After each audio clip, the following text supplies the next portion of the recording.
हालांकि pen Nifty में नहीं था, लेकिन निफ्टी भी रिबाउंड करा और ब्रॉडर मार्केट्स खास तौर पे हम रिटेल थोड़ा सा रिवेंज ले रहे थे। हमें धो दिया था परसों, हमने बदला लिया, कई सारे स्टॉक्स पे बहुत बढ़िया बदला लिया है। पर ठीक है, कुछ साइंस ऑफ स्टेबिलिटी कह लीजिए लौटे कल, और आज गांधीनगर से इंडिकेशंस हैं कि थोड़ा सा और हरे निशान के साथ हम कामकाज की शुरुआत करेंगे। ऐसे में लाइए ग्राउंड, स्टेडियम, पिच सब दिखाइए, क्राउड दिखाइए, किस तरह का मूड माहौल है दिखाइए, और जान लेते हैं हमारे आज के लिए निफ्टी की ऑप्शंस एक्सपायरी के दिन के लिए समीकरण कैसे बैठ रहे हैं, पिच है कैसी, क्या करना है, बॉलर उतारना है, बल्लेबाज उतारना है, पिच कैसी है। मतलब वो आपके पास चॉइस नहीं है, जो आपके पास टीम 11 की वही उतारेंगे, आप वो खेल पाए ना खेल पाए अलग बात है। हाँ, एक आध आप ट्वीक कर लेते हो, पिच को देखते हो, इससे ज्यादा कुछ नहीं कर सकते। आपने एक रिस्क लिया है, तुम जाओ आज बार देखो जाके, पता लगा वो की किस्मत है, चला नहीं चला। तो बल्लेबाजी की चॉइस नहीं, लेकिन मैंने टीम इसलिए पिच इसलिए हमको सख्त लग रही है। मैं तो उधर उनके साइड जा रहा हूँ जो उधर गेस कर रहे हैं सब। CMI वाला जो डेटा निकलता है ना ऑडी विंडो में, 97% लोग कह रहे हैं कि फेड कुछ नहीं करेगा। थोड़ा थोड़ा मैं इससे सहमत भी हूँ, क्योंकि ये जो बहुत फूड और एनर्जी इन्फ्लेशन है ना, इसको बहुत ज़्यादा भाव नहीं देता है फेड वाले। उनको कोर चाहिए, कोर में एकदम उसी लेवल पे जिस लेवल पहले था, यानी सर्विसेज के इन सब चीज़ों के दाम भी बहुत नहीं बढ़े हैं। तो बेसिकली कल का इन्फ्लेशन कंफर्ट है, पर इस बार कुछ ना करे, लेकिन अभी भी रूम बचा है कि हो सकता है आगे आ जाए, ऐसा मानूं, हो सकता है आ जाए। हाइक एक आनी है, ये तो तय मानो आप। अभी नहीं आएगी तो नवंबर में आएगी, दिसंबर में आएगी। इस बार हो सकता है कि वो पॉज कर, ये हम डाइजेस्ट करे हुए हैं वैसे, पॉज है ना जनरली मान के। यही मेरी चिंता भी है कि बॉलर भी उतारे क्या, क्योंकि ये जो 97% लोग ने होप बना दी है ना, होप बिल्ड करना सबसे गलत बात होती है। अब जरा सा भी ठीक कर दिया तो आप निराश हो जाएंगे। तो इसलिए लगता है कि असल में बाजार के सेंटिमेंट डिपेंडेंट है। अगर 25% अभी कर दिया तो लोग बोलते ये आखिरी हो गया, अब आगे नहीं होगा। सेंटिमेंट अच्छे होते तो लोग ऐसे फैक्टर इन करते, अभी सेंटिमेंट थोड़े गड़बड़ है ना।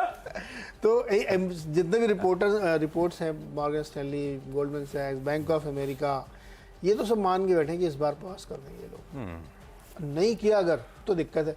तो इसलिए हम तो अपने खिलाड़ी 11 ले गए, ज्यादातर आज बल्लेबाज है। अच्छा, अपने को मैं तो काउंट ही नहीं करता हूँ, बोलते बोलते पता चलेगा कितने लाल हैं, एक बार देख लेता हूँ। वैसे मेरे ज्यादातर तो हरे ही है, खबरें हैं तो मेरे ख्याल सभी हरे हैं आज भाई चांस, पर वो खबरों पे है, ऐसा सोच के नहीं उतरा था। पहला स्टॉक है Bombay dyeing and manufacturing company. कुछ दिन पहले मेंशन करा था प्रोग्राम में कि बहुत सीरियस रिपोर्ट्स ये कह रही हैं कि जमीन बेचने की तैयारी कर रहे हैं, और इन्होंने जब एक्सिस बैंक के साथ वो डील समझौता कर लिया था, तब वो पहले इंडिकेशंस आ गए थे। कल बॉम्बे डाइंग ऑलरेडी मूव कर गया है। पता नहीं कल मुझे बॉम्बे डाइंग बोर्ड मीट है इस तरह का अनाउंसमेंट नहीं दिखा था, नहीं तो मैं इवेंट कैलेंडर में मेंशन करता, पर पता होगा लोगों को बोर्ड मीट है। बॉम्बे डाइंग में कल अप्रूवल आ गया। अपनी वर्ली की 22 एकड़ जमीन ये बेचने जा रहे हैं, 2 फेजेस में बिकेगी, 5200 करोड़ रुपए ये पैसा आना है इनके पास। लास्ट जब लिया, अभी नहीं देखा मैंने, लास्ट जब लिया था तो 3200 करोड़ रुपए का मार्केट कैप था इस कंपनी का। प्री टैक्स प्रॉफिट 4300 करोड़ रुपए का ये कंपनी एक्सपेक्ट कर रही है, और बोर्ड मीट में फर्दर अनयूटिलाइज्ड लैंड पार्सल्स को डेवलप करने की मंजूरी आई है। प्लान्स सामने आए हैं जिसमें इनका कहना है अगले कुछ सालों में 15,000 करोड़ रुपए के पोटेंशियल रेवेन्यूज। तो जमीन बची जो हुई है उस पर इस तरह से डेवलपमेंट होना है, जो बेच दिया उसका तो पैसा सीधे आना है। बॉम्बे डाइंग हरा कर दिया, बॉम्बे बर्मा हरा करा। बॉम्बे बर्मा कल सुबह लाल लिया था मैंने, वो एक्स्ट्रा प्रोवाइड फॉर करना पड़ गया, जो तगड़ा हिट लिया इन्होंने गो फर्स्ट। कल दिन भर थका था, सेकेंड हाफ में बॉम्बे बर्मा चलना शुरू हो गया था जब बॉम्बे डाइंग मूव करना शुरू करा। क्यों चलना शुरू हुआ बॉम्बे बर्मा? अगर वाडिया ग्रुप ये फैसला ले रहा था जमीन बेचने का, तो ये होल्डिंग कंपनी है ग्रुप की, इनका बॉम्बे डाइंग में ही 17% का स्टेक है। अच्छी खबर थी, शायद इसीलिए स्टॉक मूव करना शुरू कर गया था, पर दोनों स्टॉक मूव करे हुए, हम वॉच आउट करेंगे। खबर बढ़िया है, लेकिन कुछ हद तक डाइजेस्टेड है, क्योंकि इसी प्लेटफॉर्म पे भी हमने मेंशन कर रखा था ये डील हो रही है, ऐसा सीरियस रिपोर्ट्स है। एनबीसीसी तीसरा स्टॉक है। सेल के बोकारो स्टील प्लांट के लिए अपकमिंग इंफ्रास्ट्रक्चर रिलेटेड प्रोजेक्ट्स के लिए एनबीसीसी को कंसल्टेंसी और प्रोजेक्ट मैनेजमेंट सेवाएं देने का कॉन्ट्रैक्ट मिला है, 180 करोड़ रुपए का। ग्रीन रख दिया एनबीसीसी को, 3 निपट गए। अगर छोटे छोटे स्टॉक है, जैसे एक स्पेंसर्स रिटेल, इन्होंने एक जानकारी दी है एक्सचेंज में कि इनके जो स्टोर्स प्रॉफिटेबल नहीं, काम नहीं कर रहे ढंग से, सबको बंद कर दी कंपनी। नुकसान का धंधा क्यों करने का। तो ये मैंने इसको लगता है कि ये रीअसेस कर रहे हैं अच्छा कदम है ये। जो चीज़ आपको नहीं प्रॉफिट दे रही उसको क्यों चला रहे हैं आप अननेसेसरी। वो रिटेल में जहाँ पे कि हर स्टोर की अलग इकोनॉमिक्स आपको देखनी पड़ती है, रियल एस्टेट देखना पड़ता है। ये अनाउंसमेंट किया, मुझे लगता है ये काफ़ी पॉजिटिव है और ये इस फाइनेंशियल ईयर में ये कार्यक्रम हो जाएगा। जो हालांकि इनका जो कंट्रीब्यूशन है वो बहुत ज़्यादा है नहीं, 1 से 2% का रेवेन्यू कंट्रीब्यूशन है, खर्चे बहुत ज़्यादा है। तो एक तो इसको रखा है। दूसरा है कॉफ़ी डे। कॉफ़ी डे में हालांकि कल बहुत बड़ी तेज़ी हो गई है। NCLT चेन्नई वाला मामला था जिसमें इंडसइंड बैंक और कॉफ़ी डे के बीच में डील हो गई, समझौता हो गया, बातचीत हो गई। दोनों एक दूसरे के खिलाफ जो मोर्चा खोले तो बंद करेंगे। अब इस पर हमारे स्टॉक ने पहले रिएक्ट कर दिया, खबर बाद में आई है। नहीं तो फिर NCLT का अपडेट जो कोर्ट में मॉनिटर कर रहे होंगे उनको पता होगा ना, जो लोग वहाँ लगातार बैठ के देख रहे हैं। वाडिया ग्रुप की बोर्ड मीटिंग है, कुछ लोगों को तो पता ही होगा। बोर्ड मीटिंग छुप के तो होती नहीं है। 15-20 लोग तो कम से कम होते ही होंगे। तो कुछ तो सुखबाट हो जाती है। कुछ तो हो जाती है। क्या हो सकता है बोर्ड मीटिंग का अनाउंसमेंट मैंने मिस कर दिया, ये भी हो सकता है पहले से। भाई मैंने तो जो बाद में देखा इसलिए मैं कह रहा हूँ, जो स्क्रीन लगाए रखो, देखो क्या होता है इसमें। तीसरा स्टॉक है लॉयड इंजीनियरिंग या लॉयड स्टील। ये बड़ी इंटरेस्टिंग एक खबर है। भाभा एटॉमिक रिसर्च सेंटर, जिसको बार्क भी बोलते हैं इंडिया, बॉम्बे मुंबई में, उसने एक टाइप किया 5 साल के लिए। BARC इनको एक लाइसेंस दिया है डिसैलिनेशन प्रोजेक्ट का। ये डिसैलिनेशन क्या होता है? समुद्री खारे पानी को नॉर्मलाइज करना, उसके अंदर से सॉल्ट कंटेंट कम करके हटा देना। इनकी पता नहीं क्या एक्सपर्टाइज है, लेकिन ये लाइसेंस इनको मिला, मिल के दोनों लोग काम करेंगे और ये 5 ईयर्स लाइसेंस, मुझे लगता है बहुत पॉजिटिव इनके लिए। ये तो वो कौन सी वो साउथ की वो प्रोमिनेंट कंपनी थी पानी क्लीन वाली? साइंस? नहीं पानी वाली, दिमाग से नाम तो गया। डिसैलिनेशन काम तो वो करती थी वाटेक बाबा। वो तो बहुत तरह का काम करते हैं। वो तो खैर पानी डिसैलिनेशन का काम तो उनका है। ये लॉयड स्टील को धंधा मिला। एक्चुअली ये धंधा मिला है, 5 साल का लाइसेंस मिला है, तो मैंने कहा इसको रख लेना चाहिए। देखते क्या होता है, कैसे होता है, लेकिन फिलहाल ये खबर अच्छी लग रही मुझे। अच्छा, पहले लिया था NBCC, जोड़ दीजिए उसमें IRCTC। इन्होंने Maharashtra state road transport corporation, MSRTC जिसे हम कहते हैं, उसके साथ करार करा है। भाई MSRTC में ट्रैवल करने वाले पैसेंजर्स अपनी जर्नी को IRCTC पोर्टल के थ्रू बुक कर सकते हैं। मतलब बेसिकली बस राइड आप IRCTC, तो ये टाइप स्टिच कर रहे हैं IRCTC के लिए अच्छी खबर। क्वांटम पेपर्स, इसमें प्रमोटर अपडेट है सितंबर 11 तारीख को, मतलब परसों, प्रमोटर्स ने 29.9% गिरवी रखे शेयर छुड़ा लिए। तो जो इनकम्बर्ड शेयर्स थे 51% से रिड्यूस होकर 21% हो गए। ये कंपनी वुड और एग्रो बेस्ड पेपर मैन्युफैक्चरर है, 450 TCD कैपेसिटी की। और मैं इसका ऐसी, क्योंकि मैं भी क्वांटम पेपर क्या खबर आई देखने के लिए गया। वॉलमार्ट, मैग्रा-हिल, कोकियो, Thomson, Lotus, Navneet publication, Oxford University Press, Macmillan, सब क्लाइंट। इंटरेस्टिंग। प्लेज रिड्यूस हुआ है, खैर वो ट्रिगर। ऐसी एक और कंपनी JTL इंडस्ट्रीज को जोड़ी है हरे में। लास्ट ट्रेड में SBI जनरल इंश्योरेंस कंपनी ने 6 लाख शेयर्स कल 201 रुपए पे खरीदे। ये क्या करती है? स्टील पाइप्स मैन्युफैक्चर करती है। One of the largest producer है ERW, यानी कि electric resistance welded steel pipes की, और इसकी कैपेसिटी भी तगड़ी 6 lakh metric tonne per annum के आसपास की। SBI ने कल इसमें, जनरल इंश्योरेंस ने कल इसमें माल खरीद लिया, 6 रख दिए। मैंने एक चीज बताइए, जो मुंबई शहर में आपको स्टेशनरी की दुकानें बहुत मिलती हैं, पेपर वाली, कॉपियर वाली, कभी गौर किया आपने? इतनी दुकानें, मतलब आप जिधर चले जाओ हर रास्ते गली में 2-4 दुकानें मिल जाती हैं, जबकि किसी और बड़े शहर में इतनी नहीं मिलती। ऐसा क्यों है?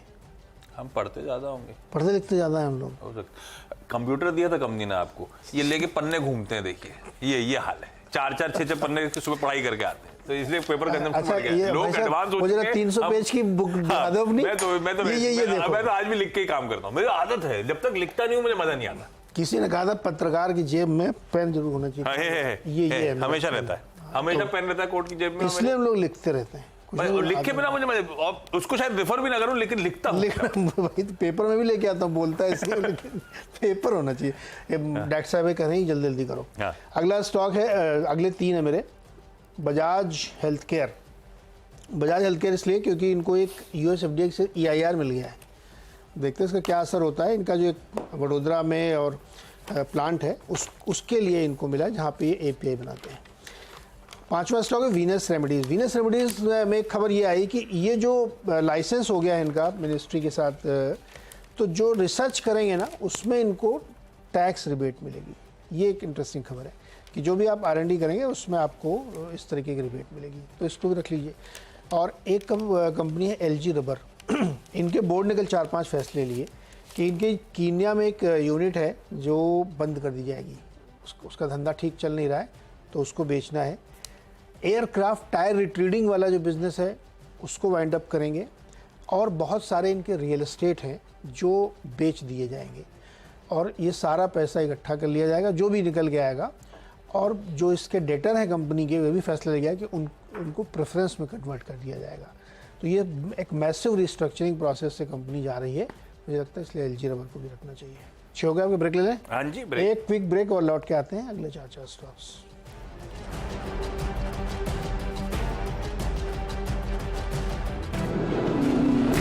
मुताबिक जल्दी बताते हैं आपको हम।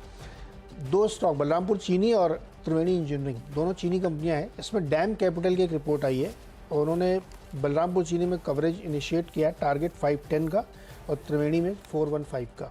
लॉजिक उन्होंने ये दिया है कि एल नीनो जो है वो स्प्रेड होगा, दिसंबर तक जाएगा ही जाएगा, तो उससे और ज़्यादा चीनी के प्रोडक्शन पे, गन्ने पे असर पड़ेगा।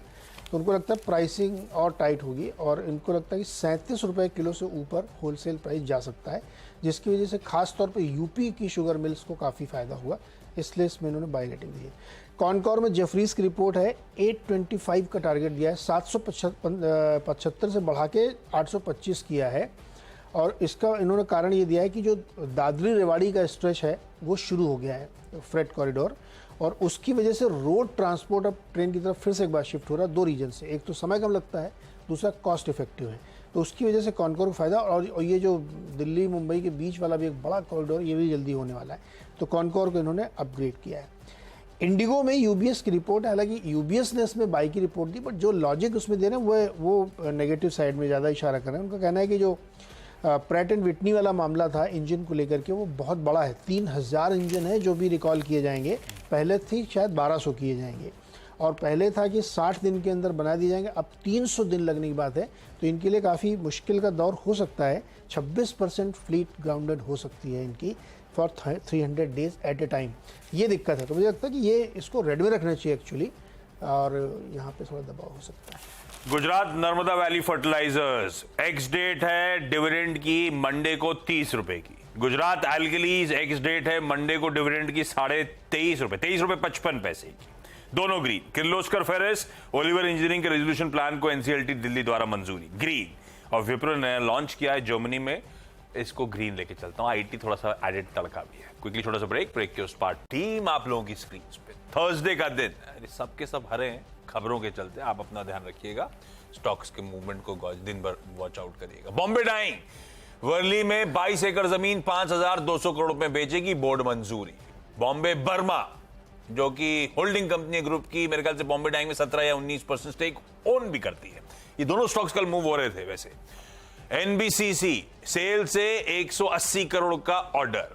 IRCTC, Maharashtra state road transport corporation के साथ टिकट बुकिंग का करार। क्वांटम पेपर्स, प्रमोटर्स ने तगड़ा प्लेज रिड्यूस किया, गिरवी रखे शेयर छुड़ाए। जेटी इंडस्ट्रीज का लास्ट ट्रेड में एसबीआई लाइफ इंश्योरेंस ने 6 लाख शेयर्स खरीदे। जीएनएफसी और गुजरात एल्कली तगड़ा एक्स डिविडेंड होने जा रहे हैं मंडे को, तो इससे पहले इनमें से एक तो कल मूव भी करा है जीएनएफसी, ध्यान रखिएगा। किर्लोस्कर फेरस एनसीएलटी से एक्विजिशन अप्रूवल, और विप्रो नया जर्मनी में लॉन्च, सबको ग्रीन कर दिया। ओके, बिल्कुल जो फोकस में रखिए आप। कई सारे जो खबरों वाले, स्पेंसर रिटेल कह रहा है कि अपने उन स्टोर को बंद कर देगा जहां से जो प्रॉफिटेबल नहीं, जहां पे नुकसान है। कॉफी डे का और जो इंडसइंड बैंक का मामला चला था एनसीएलटी में, वो सुलट गया, उसमें मामला समझौता हो गया। बीएआरसी और लॉयड स्टील का एक टाई अप हुआ डिसैलिनेशन प्रोजेक्ट के लिए। बजाज हेल्थ केयर को एक EIR रिपोर्ट मिली यूएसएफडीए से। विनस रेमडीज को सरकार की तरफ से रिसर्च वर्क के लिए एग्जामिशन मिल गया टैक्स का। LG रबर ने भी एक मेजर रिस्ट्रक्चरिंग करते हुए अपनी तमाम यूनिट्स को बंद करने और रियल एस्टेट को बेचने का फैसला किया है। बलरामपुर चीनी और त्रिवेणी इंजीनियरिंग पे डैम कैपिटल की एक रिपोर्ट है, कवरेज इनिशिएट किया है। कंटेनर कॉर्पोरेशन पे जेफरीज की रिपोर्ट है, जहां बाइकॉल, उनका मानना है कि सड़क का ट्रैफिक अब फिर से एक बार रेल की तरफ लौट रहा है, क्योंकि फ्रेट कॉरिडोर बन गए हैं, जिससे कि समय और पैसे की बचत हो रही है। इंटरग्लोब एविएशन पे भी एक रिपोर्ट है, लेकिन उसमें जिस जो खबरें हैं अंदर, वो मुझे लगता है अभी थोड़े समय तक इसके ऊपर एक भारी पड़ेंगी।